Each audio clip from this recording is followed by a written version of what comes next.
All right, so can you get an immediate citizenship, an immediate passport in Estonia? Yes, you can. There is a way. I'm going to discuss a very unique circumstances where this is absolutely possible. Again, unique circumstances is not for everyone. So there's a second way where you can establish a residency permit in Estonia. Again, a very straightforward process. So I'm going to deep dive in these two parts. It's going to be super exciting. But before we get started, make sure to turn on the bell notification and subscribe so you don't miss out on any important breakthroughs within RCBI. All right.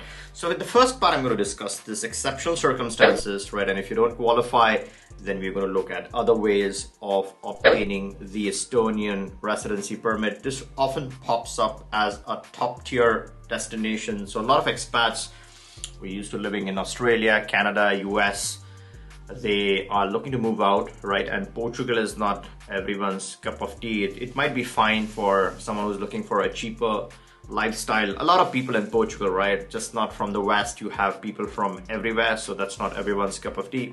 A lot of Western expats, especially the richer ones, want access to a market which is a little elite, a little high class, and Estonia checks all those boxes. Let's jump in the first part, which is acquisition of Estonian citizenship by some special circumstances. And there's a clause 10 in their article in their constitution. Something very important to note here is that there are 4, or let's say 3 plus more. Now the plus more is super interesting, and sometimes that's where the magic happens. And the categories that are here to be noted, the normal categories are science, culture, sports. A lot of people are in sports, not everyone is, but some are. So that's something to keep in mind. If you have some credentials, it's about the documentation, how you frame it, how you present it, and if they like it or not. Second one is culture. A lot of people, a lot of wealthy clients are into investing in culture, right? So they aren't necessarily producing the culture, but they don't realize that when they're investing in a cultural cause, that may have some criteria, some eligibility. That's often useful to discuss those circumstances as well, because you never know. Estonia is a solid passport, much stronger than any other passport, right? The other one is science. Science is a tricky one. Let's say you're a scientist or you're doing some research and that it has some direct connections. Again, as I said, it's all about discussion, documentation, showing the benefit, right? If it's a real benefit, and then it's up to the discretion of the authorities. And then they also say that there are other categories where you can qualify. Investment is always an interesting category for any country. So if you're in the right business, right? You got to be in the right business, can't just be doing anything. And if that business is benefiting, it's all about the documentation, and the case can be proven. The fascinating thing about this whole exception criteria is that it bypasses the regular requirements, like your language is bypassed, your residency requirements are bypassed, your status is bypassed. Even the dual citizenship, in a lot of circumstances, normally they say no dual citizenship, but when it's by exception, it just opens up. Just like with marriage, a lot of countries allow dual citizenship. Citizenship by exception is, again, a very discretionary feature. If you get that, that's extremely beneficial for their country. That's how it's documented, that's how it's presented, and that's how it's approved. And dual citizenship is often a benefit enjoyed under those circumstances. So this is citizenship by exception. Does everyone qualify? Well, it all depends how you structure your investments. There are a lot of countries which are more flexible than the others. Estonia is a top tier country. Of course, everything has to be legit. A lot of people claim this and then they come up with shady programs, right? Under the table kind of citizenships are never, ever long lasting, right? It's only a matter of time someone is going to discover. It may be cheaper for you to get that in the initial cycle, but then eventually, if it is a shady business, if it is not through the governmental agencies, then that is going to land you in deep trouble. Also jail time if you do anything under the table. So stick to the constitution, look for legal programs. Legally, everything can be drafted and crafted correctly, right? So you got to do the real stuff and then document it. A lot of people think, okay, I'm not doing it right now, I don't qualify.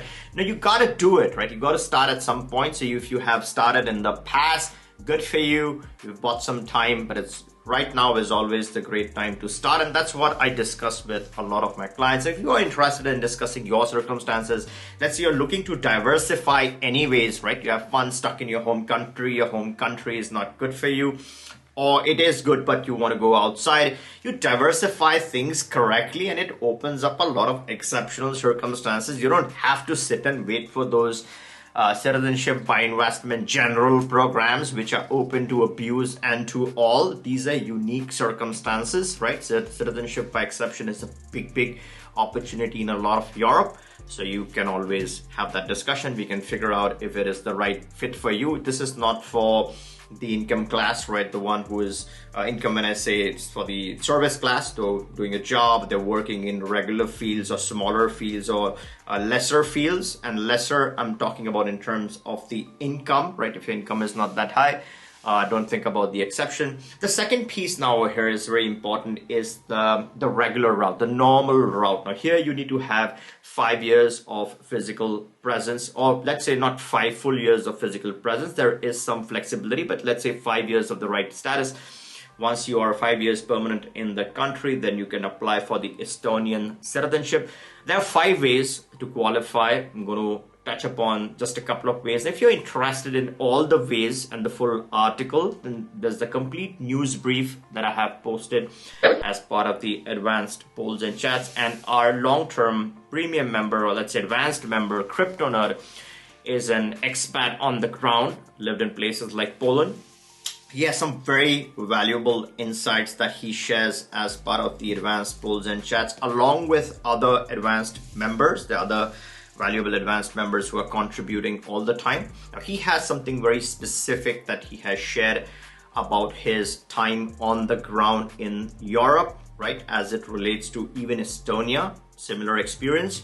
So if you are interested, you can always click the link, hop on to the advanced area where you can not only contribute and share your experiences, because your experience goes a long way in helping other people. It's appreciated. It's called out as part of our videos.